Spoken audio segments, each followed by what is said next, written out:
on, guys? It's your boy N, and today we're back with another reaction. And today we have something real special for y'all, man.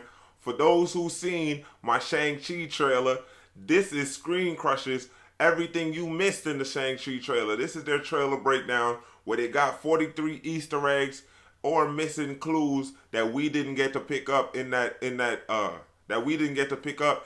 Shang-Chi trailer. So I'm ready to get into it. I can't wait. I love little videos like these. They tease a lot of things and they set a lot of things up that I may not have noticed. And it really harkens back and hones in on the different things that I would need to know, because as I said in that video, I don't know a lot about this character in the comic books, but I know a lot about the lore from the movies and stuff like that. So I remember the whole Iron Man 3 gimmick, and I remember the All Hail the King short that they put out afterwards to correct their mistakes. So I hope they tie everything in. I hope there's a lot of hints to it in this little breakdown. So I can't wait to get into it. If you want to see the full video, go ahead and check out ScreenCrush. The link will be in the description below. And I can't wait to get into it, y'all. So without any further ado, Shang-Chi full trailer breakdown from ScreenCrush. Let's get it! References and little things that you might have missed in the trailer for Shang-Chi and the Legend of the Ten Rings. What's happening, First, Ryan? let me give a very brief primer on who Shang-Chi is. Marvel created him during the kung fu craze of the 1970s. Everybody was kung fu fighting. Now, he was the son of a villain called Fu Manchu. This villain is actually a racist, yellow peril stereotype with his origins in the 1930s pulps. So, in the movie, Shang-Chi's father is now the Mandarin. Not that Mandarin, this guy, that one. Yeah, that's what We'll I'm talk saying. about the Mandarin's connection to Iron Man 3 a little later in the video. Exactly. Now, in the comic, Shang-Chi was raised to be his father's right-hand man. He didn't actually know that his dad was evil until years later. Then he turns on him and he becomes a hero. And it looks like we're seeing a similar story unfold in the movie, although with ancient battles and giant dogs and cage fights. I don't know where that's check out gonna this go. opening shot. The back wall looks like it's made of paper doors.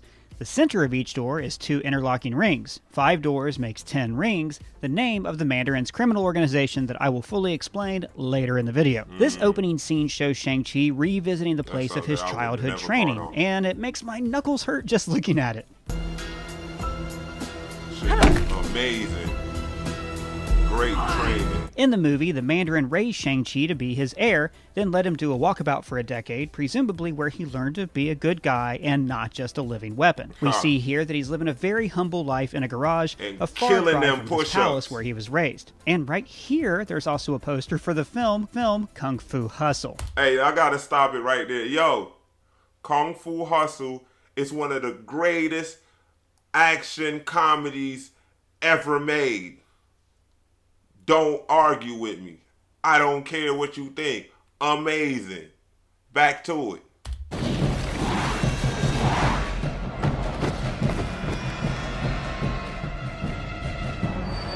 Yeah. The song they're singing in karaoke is A Whole New World from Aladdin, which, yes, speaks to the corporate synergy of Disney owning both properties. Huh. But also, Shang-Chi is in a whole new world in the USA, Synergy. and later he escorts Awkwafina into this strange new epic life where he was raised. As we see in this trailer, Shang-Chi's fun, ordinary life is interrupted when his father sends goons to collect him. Now, this shirt he's wearing, the Silmar Eagles, is a real elementary school in California, although they're based in Los Angeles and the movie takes place in San Francisco. In this flashback, we see him being trained by the villain Death Dealer, who also pops up in the present day. I also like this poster on the wall of the human body, showing the pressure points so Shang-Chi can learn how to cause the most pain. Damn.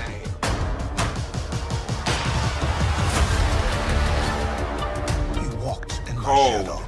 Now in this shot, we see a young Shang-Chi getting shown the ropes by the Mandarin, his father. Now notice that he's wearing 10 bracelets on his arm. These 10 are the rings. titular 10 rings. In the comics, the Mandarin's rings each have a different superpower, ice, fire, etc. In the trailer, we even see him using them to manipulate water. But it also seems like they grant him strength and immortality.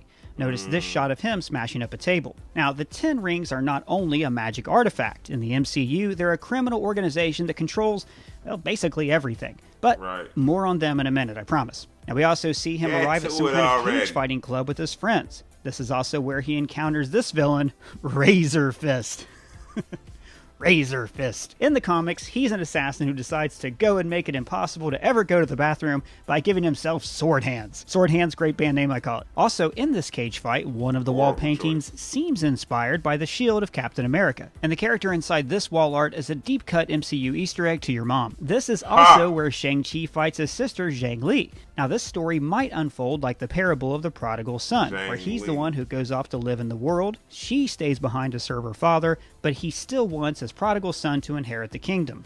Sexism. I gave you 10 years to live your life. Where did that get you?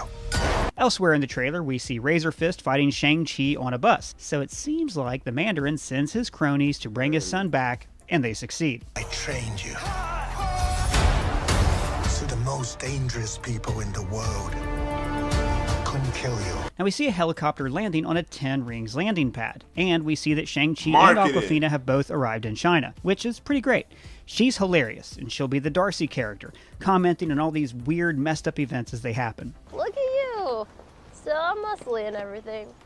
How's space? Now then we get this shot of the Mandarin. There's actually lots to unpack here. First of all, you'll recognize the banner behind him from Iron Man and Iron Man 3. This is the logo of the 10 Rings. And the Mandarin is dressed in ancient garb. Now this, along with this large battle that we see later in the trailer, is hinting that the rings give him long life, or maybe even immortality. We even see the rings on his arm in that ancient battle here. So the Mandarin is being presented like he's the immortal Batman villain Ra's al Ghul. I am he who is called Raish. And I have to pause it right here, man. 100% I feel like they doing Ra's al Ghul, man. And it's known that Kevin Feige has been biting off of all the lore of DC Comics and then repackaging them in his own Marvel ways. I don't like it, man, but I do like it because I do like Marvel. But like at the same time, I know you're biting. I know for the general public, it's like it's lovely and they're getting the information. But for me, man, it's just it sucks because I know you're taking away good storylines from what could have went to DC. But like, I'm not gonna say DC. But WB has been messing up for a while, so I don't think we're going to ever get there. Y'all already got there, and I'm heard about it, but back to it.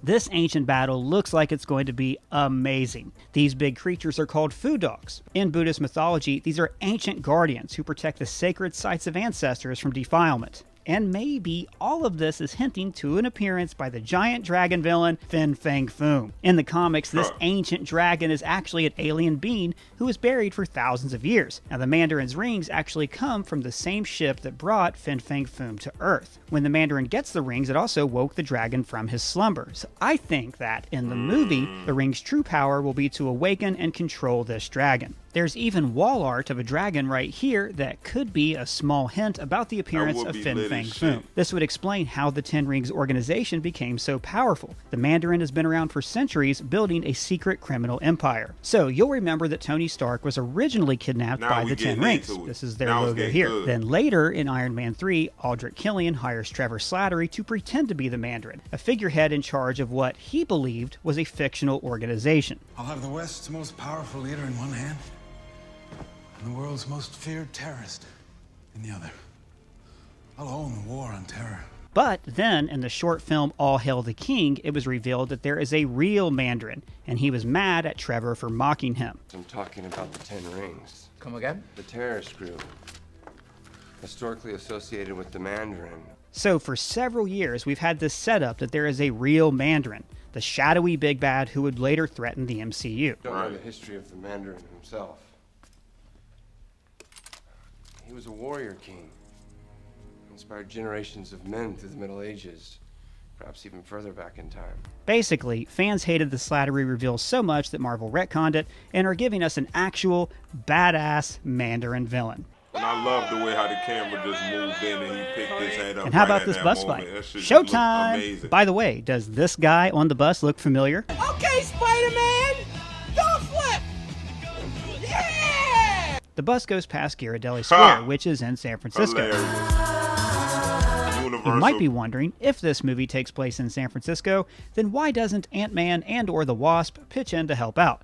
Well, there's actually rumors that the movie takes place during the blip, which would be interesting to see. Falcon and the Winter Soldier is exploring how the blip actually made the world a better place, and it would be great to see those effects firsthand. Now, I want to give a special thanks to Emmeline Tan 2002 on Twitter, who just gave me a ton of observations and Easter eggs on my Twitter feed. You should check out the whole thing if you have time. She points out that Shang actually means on top, upon, above, upper, or previous first. In other words, to climb, to get onto, or to attend. And Chi, in traditional Chinese culture, was believed to be a vital force forming part of any living entity. So in English, Shang-Chi means to level up your life or to power up your life force. She also points out that Shang-Chi symbolizes the Asian immigrant who left his native country because he didn't like the leaders and rigid way of life. So he left his rich heritage and culture to work as a second-class minority in the USA who struggles with his identity. Let me know what you thought of the trailer. Did you like the original slattery reveal? Let me know in the comments below or at me on Twitter. And if it's your first time here, please subscribe. For ScreenCrush, I'm Ryan Airy. Good shit, Ryan. But yeah, guys, that was ScreenCrush's every Easter egg and reference for the Shang-Chi trailer. And I'm not even gonna lie, man, that was very informative. Like, Ryan Airy and them always go all the way in. They remind me of how new rock stars do it.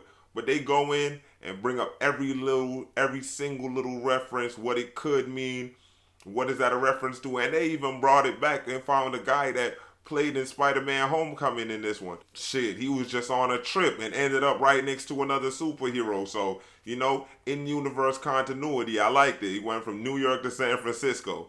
And I can't wait for this movie, man.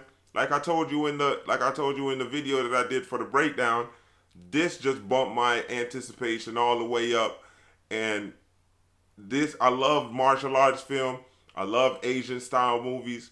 I'm from Jamaica, so that was a big deal down there when I was growing up.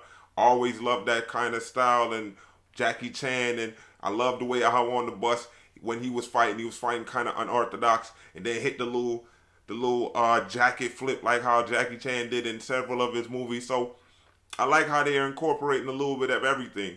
And I would like to get your feedback. Let me know if you're looking forward to this movie. Let me know what in this little breakdown did you like. Did you find out something new about this movie? And remember, if you like what we're doing, go ahead and like and subscribe and hit that little bell icon so you can be notified when we upload new videos. This is going to be amazing, guys. We out.